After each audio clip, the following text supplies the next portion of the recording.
cerita inspirasi bisnis di sekitar kita.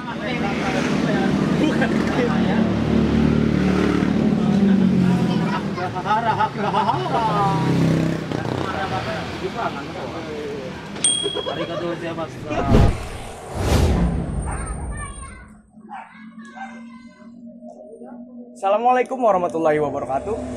Martabak merupakan makanan internasional.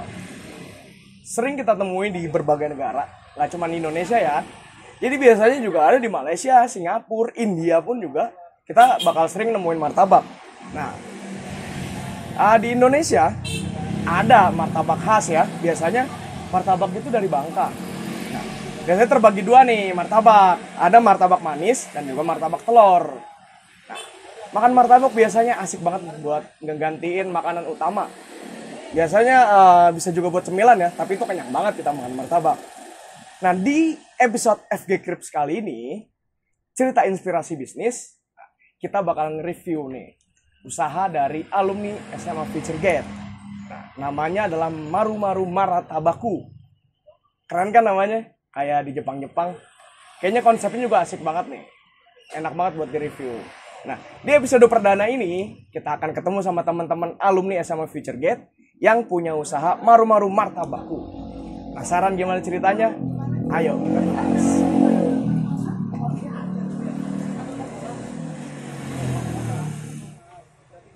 Bang, boleh mesen nggak? Oh, boleh banget, boleh. Oke, nah, saya mau apa nih namanya? Telur dabes, gak bikin meninggal. Wih, mantap ini menunya. iya. Kalau ini yang telur dabes ya telurnya 5, Pak. Boleh, Kalau mantap yang- banget nih. iya. Jangan panggil bapak, Bapak. masih muda. Mas aja ya. Iya, Boleh, gitu boleh. aja. Sama Berapa, 5? apa nih? Yang ini deh, yang manis. Yang manis. Osu, apa aja? Oreo, ada yang Oreo. Oreo ini yang biasa. Terus ini yang kecil, terus ini yang black yang hitam. Osu nih kayak nama game nih ya, yang wibu-wibu ya. Oh, wibu ya. Ini ternyata wibu aja. Oke, saya mau yang Osu deh, Oreo susu. Oreo susu boleh. Iya, boleh, Jadi Oreo itu susu aja. 1 sama yang tadi Sugo ya. Ya, Sugo yang enggak, yang ini dabes, yang 5, dabes biar yang- kenyang. Iya, siap. Boleh, Oke, boleh. itu aja bang ya. Oke, siap. Ditunggu. Siap. Siap, tunggu ya, Pak. Yuk.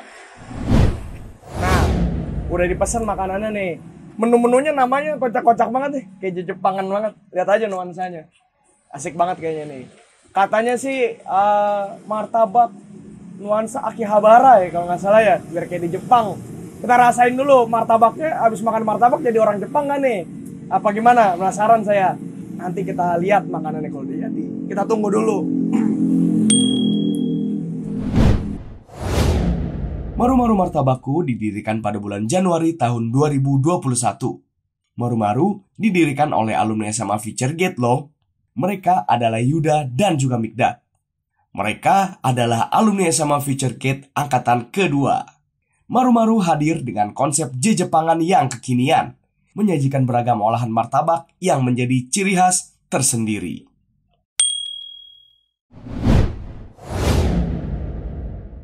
Maro-maro itu sebenarnya terbentuk dari sebuah keresahan juga ya. Gimana kita tahu sekarang keadaan sedang pandemi dan memang itu keadaan ekonomi dan juga berbagai macamnya itu menjadi kurang stabil. Saya juga sebenarnya backgroundnya bukan backgroundnya di kitchen atau background saya di masakan, tapi sebenarnya background saya itu di pendidikan.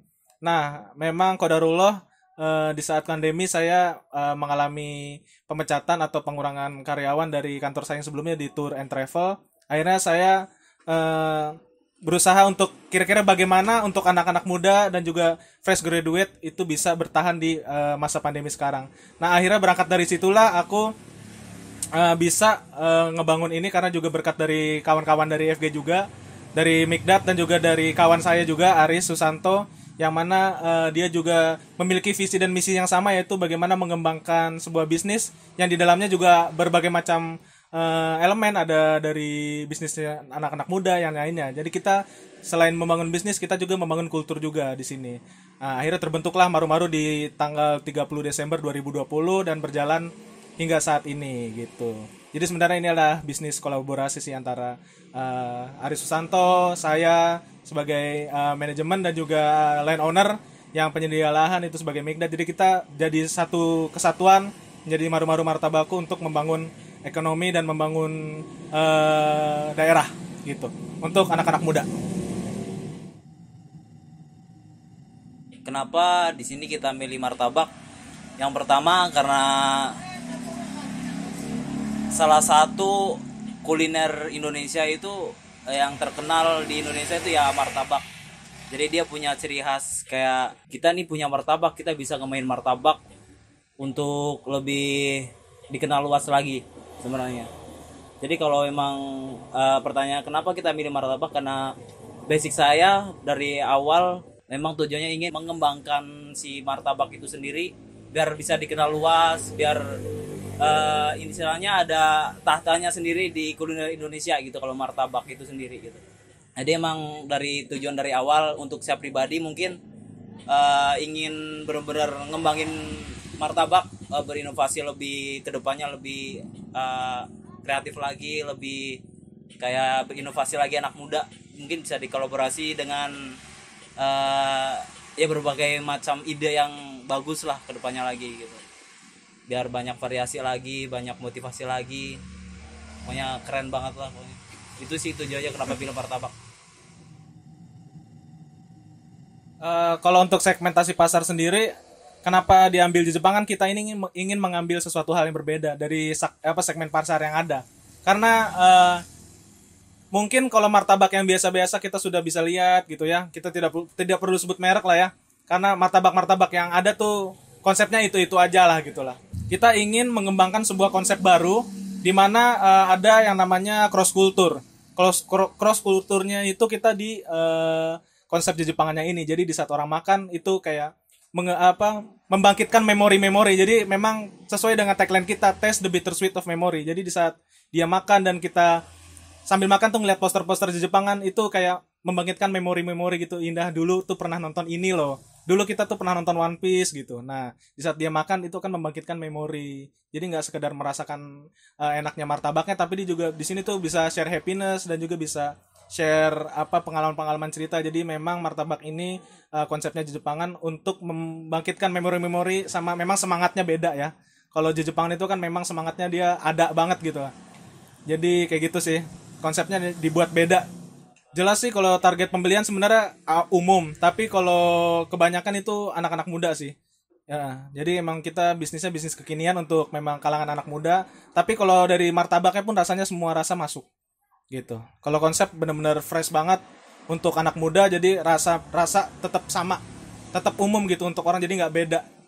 Yang beda adalah konsep gimana kita menyajikan sama suasananya.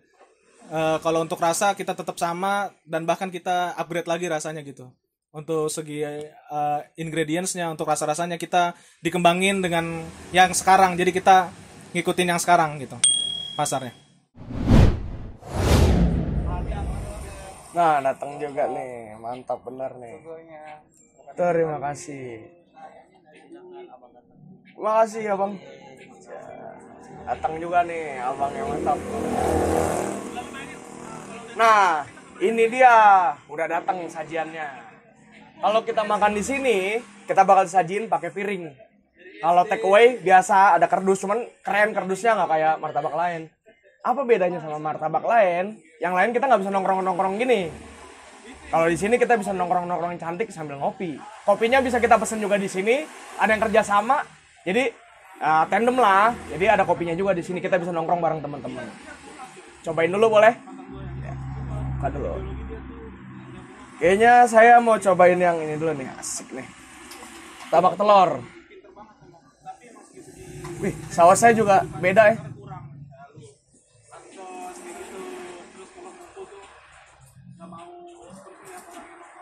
Mana bro?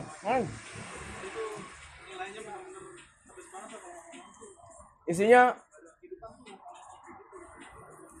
penuh banget, padat banget, beda sama yang lain. Ini juga sausnya berasa asli, nggak kayak cuman saus cuka doang. Lihat nih sausnya tuh, recommended banget. Sekarang saya cobain yang manis, kecil aja. Nah, ya, ini isinya Oreo teman-teman. Ini isinya Oreo. Ini kayaknya cocok banget nih. Apalagi saat puasa begini. Yang manis-manis kita enak banget buat buka puasa. Yang martabak telur bisa juga buat buka puasa ataupun sahur. Ini cocok banget. Ini recommended banget teman-teman. Bisa cobain dulu.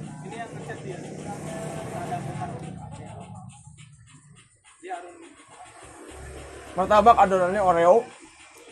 Isinya juga Oreo. Mantap banget. Di sini kita juga dapat minum kopi. Saya ntar aja minumnya, habisin dulu makanannya. Nah, ini asik banget nih teman-teman makan kayak begini. Sambil nongkrong sama teman-teman, sambil bukber juga bisa di sini nih. Kita makan bareng di sini. Suasananya Jepangan banget. Saya kira tadi habis makan martabak langsung jadi orang Jepang. Satu aja enggak. Nah, mau nggak? Kita lanjut makan aja ya.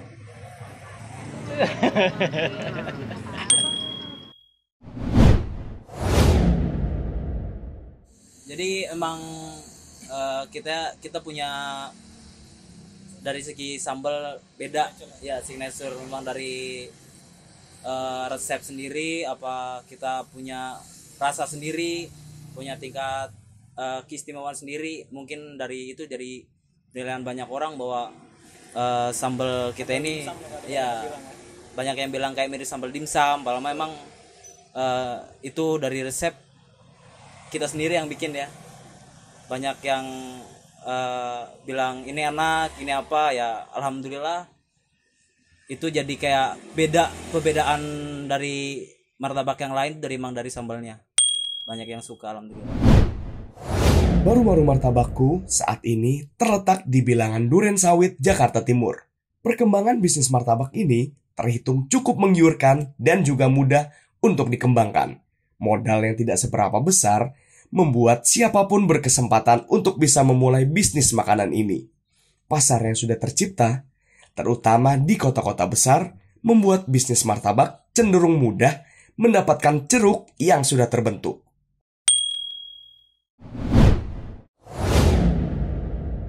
Jadi memang kalau mau memulai bisnis itu harus berani turun aja. Harus turun ke lapangan langsung sama relasi sih. Kebetulan di aku sendiri relasi tuh lumayan banyak tuh dari Futurgate ya. Ini bukan nggak bercanda, jadi beneran anak-anak Futurgate itu dari angkatan 1, angkatan 2, angkatan 3 itu solid banget. Jadi di saat aku bikin bisnis ini tuh semua pada support. Jadi nggak cuman dari anak DKV, dari anak manajemen sama akuntan juga itu pada turun gitu, ikut bantuin, ikut mengisi lah gitu. Jadi Maru-Maru ini hadir dan juga berkembang tuh sebenarnya bukan dari saya, bukan dari semua, tapi memang dari anak-anak alumni. Jadi berkembangnya itu dari banyak orang gitu. Gitu sih. Kalau memang ingin berbisnis, benar-benar mau berbisnis ya harus banyak relasi-relasi dan jangan takut untuk mencoba. Itu aja sih. Mungkin kalau pengalaman berbisnis mungkin itu sih impian saya dari waktu kecil ya. Waktu itu waktu SD punya mimpi pengen jadi bos bakso. Sampai sekarang pun saya masih ingat pengen jadi pengusaha. Dan alhamdulillah emang teman-teman SD saya itu bapaknya itu, orang tua mereka itu pengusaha semua. Jadi saya termotivasi aja gitu. Termotivasi dengan orang lain mungkin. Dan juga orang tua saya basic orang tua saya pengusaha semua. Yang kalau ibu saya usaha catering, bapak saya kadang buka usaha apa aja dijalanin. Jadi saya jadi ikut belajar gitu dari pengalaman orang tua biasanya. Dan itu memicu untuk mengembangkan bisnis sendiri. Ya mungkin ada tambahan dari Yuda.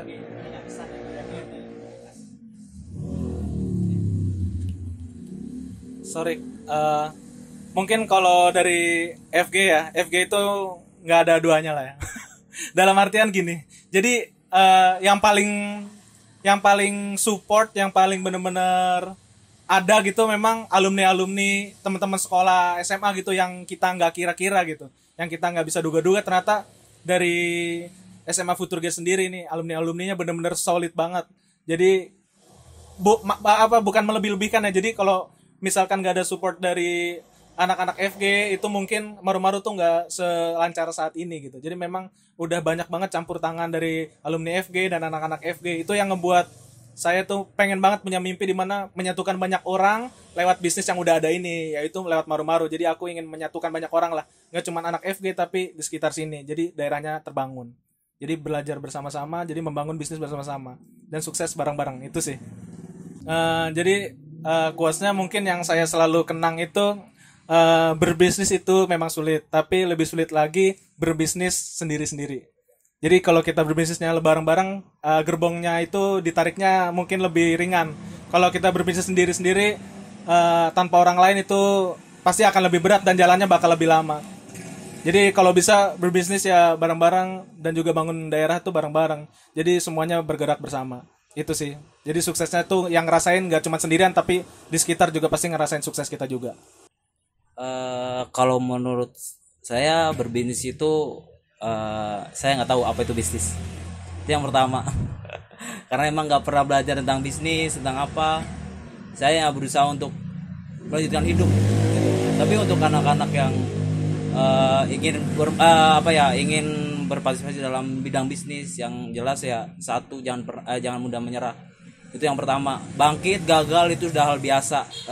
Menurut saya itu hanya proses. Gagal itu proses, berhasil itu proses, semuanya proses.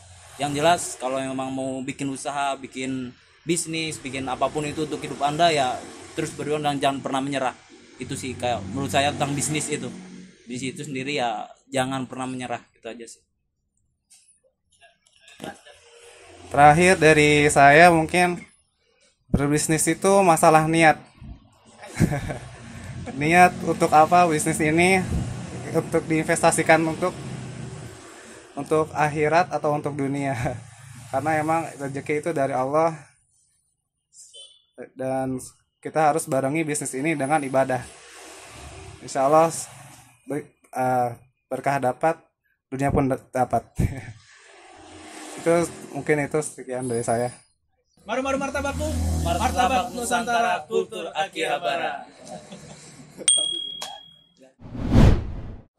Nah, udah selesai tadi, saya udah makan, kita udah ngobrol-ngobrol sama yang punya. Nah, saya udah kenyang banget nih, alhamdulillah nih. Ini emang konten yang bikin gemuk. Bakal gagal diet saya nih gara-gara konten beginian.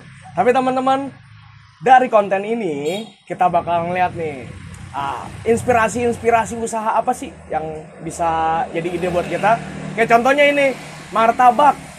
Kayak hal sepele, tetapi kalau dipakai tangan kreatif, bakal begini jadinya, asik kan?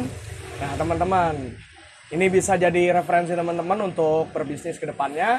Nah, sampai ketemu lagi di episode selanjutnya bersama FG Clips. Bersama saya Olan. Wassalamualaikum warahmatullahi wabarakatuh.